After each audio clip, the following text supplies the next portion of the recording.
Bom dia, turma do oitavo ano, tudo bem? Então, hoje nós vamos estudar a independência na América Portuguesa. A América Portuguesa é justamente a parte da América que foi colonizada pelos portugueses, no caso, o Brasil. Então, tudo começou com o processo de independência, né? A independência não foi feita só por Dom Pedro I. Dom Pedro I foi aquele ponto do i que faltava, né, para a nossa independência. Mas todo o processo começou bem antes mesmo, desde o bloqueio continental. Mas o que é que o bloqueio continental tem a ver com a independência do Brasil? Muito. Preste atenção. O bloqueio continental foi um decreto datado de 21 de novembro de 1806, que consistia em impedir o acesso a portos dos países dominados pelo Império Francês a navios do Reino Unido na Grã-Bretanha, Inglaterra e Irlanda. Com isso, o principal objetivo era isolar economicamente as ilhas britânicas, sufocando suas relações comerciais. Explicando melhor, a Inglaterra era a principal rival econômica da França, a França de Napoleão. Napoleão fez um poderoso exército e decretou o bloqueio continental, ou seja, nenhum país da Europa podia fazer negócios com a Inglaterra, senão sofreriam as consequências. E as consequências eram as tropas do exército francês invadiriam aquele país. Então, muitos países da Europa ficaram receosos e cortaram relações comerciais com a Inglaterra. Mas Portugal não podia fazer isso. Por quê? Porque Portugal devia muito dinheiro à Inglaterra, tinha negócios e Portugal ficou numa situação muito difícil. Se rompesse relações com a Inglaterra prejudicaria a economia portuguesa.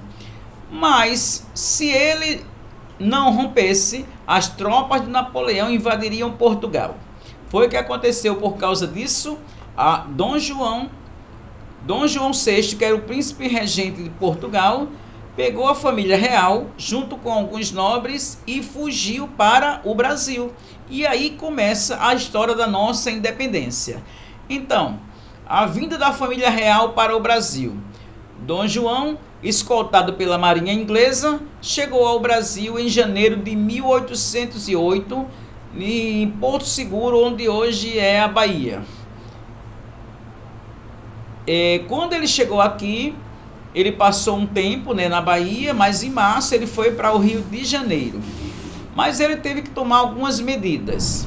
Em 1808, abertura dos portos, as nações amigas. Quem eram as nações amigas de Portugal? Justamente a Inglaterra. Para a Inglaterra foi muito bom. A Inglaterra não escoltou a família real para o Brasil assim, de mão beijada, Queria que os portos do Brasil fossem abertos para a Inglaterra. Então, agora os ingleses podiam colocar aqui no Brasil todos os seus produtos pelo preço que quisessem e compravam a nossa matéria-prima por um preço bem baixinho. Então, para os ingleses foi um bom negócio.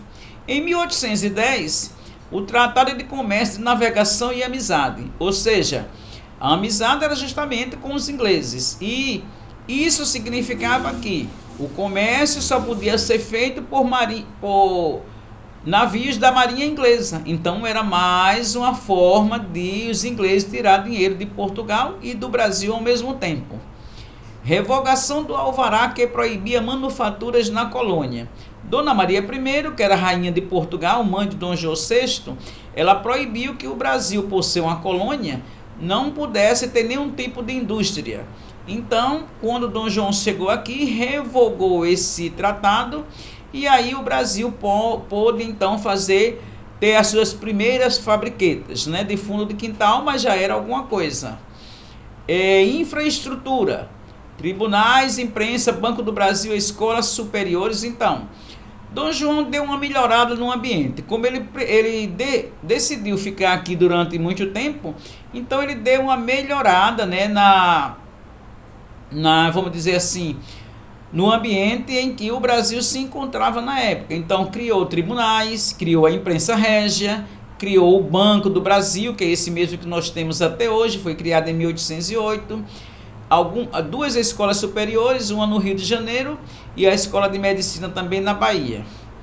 O Brasil foi elevado a Reino Unido, a Portugal. Então, ele se apaixonou pelo Brasil, não queria mais voltar e também estava com medo das tropas de Napoleão que haviam invadido Portugal.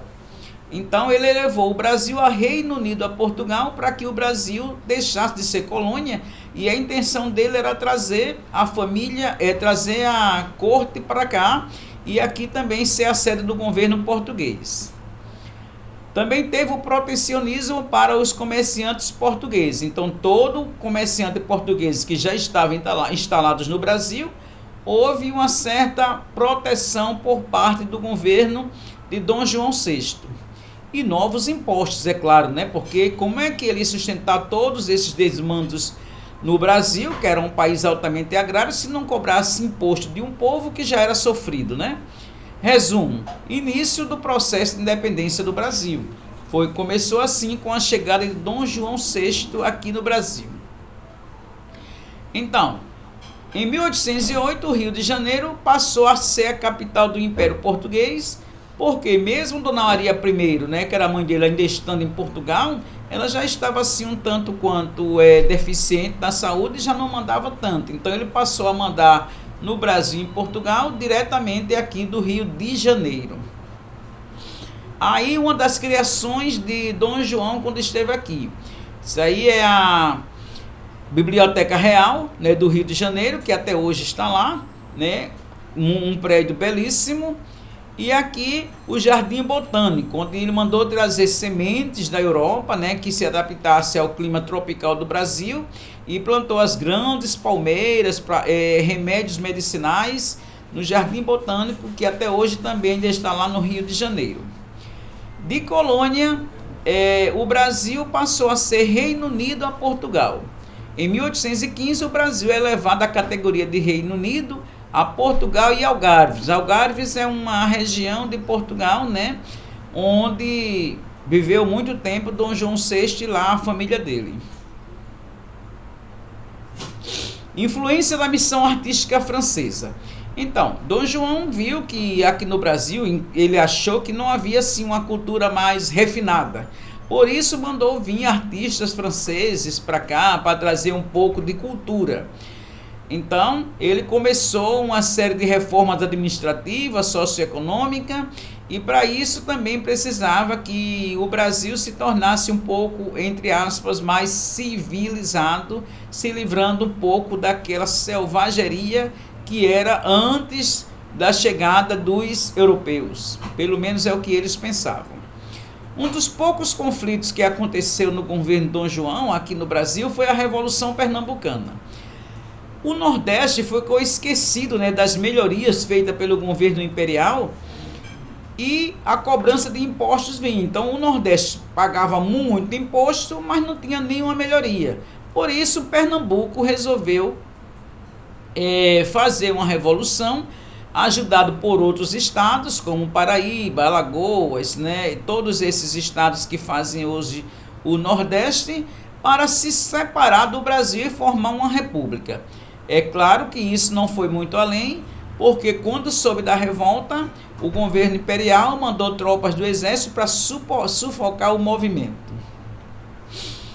A chamada Revolução Pernambucana, também conhecida como Revolução dos Padres, foi um movimento emancipacionista, que eclodiu em 6 de março de 1817, no então província de Pernambuco, no Brasil.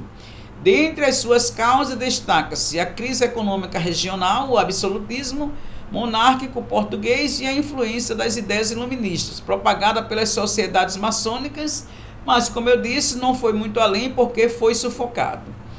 Entre as causas da Revolução Pernambucana, destacam-se o declínio da cultura da cana-de-açúcar e a influência da maçonaria. O movimento foi liderado por Domingos José Martins, com o apoio de Antônio Carlos da Silva e o Frei Caneca, chegando a proclamar a República.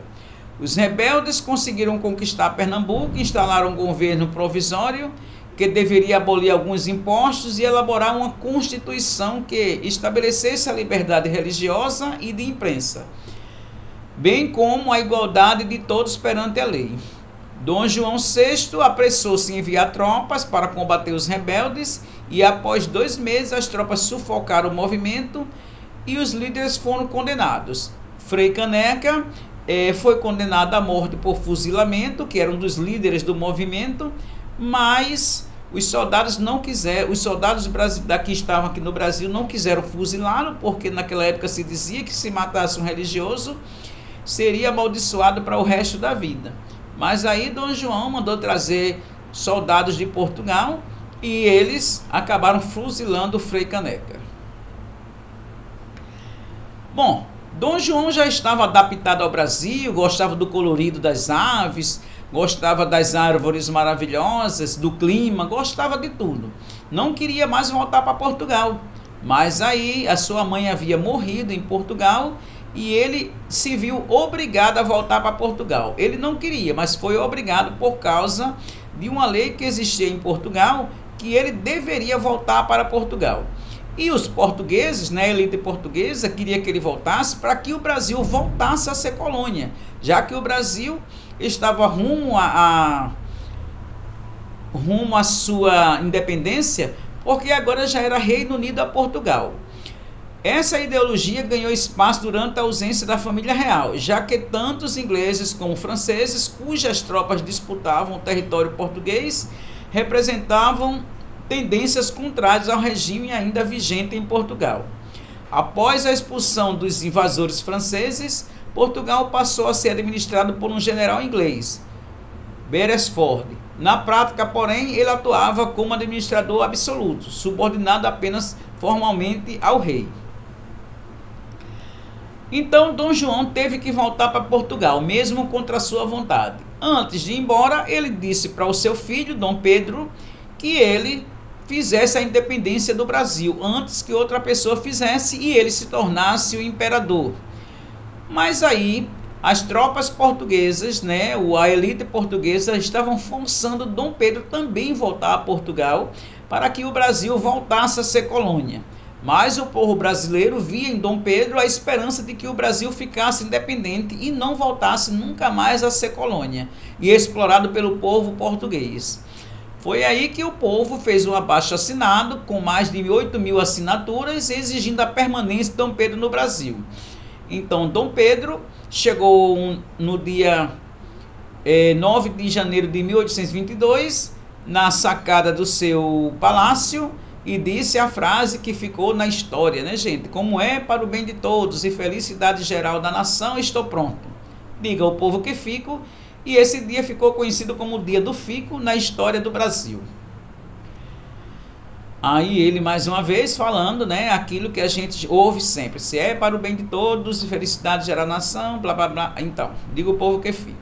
Hoje a nossa agenda é da página 114. Espero que vocês tenham gostado da nossa aula. A gente continua na próxima. Beijo grande e até a próxima.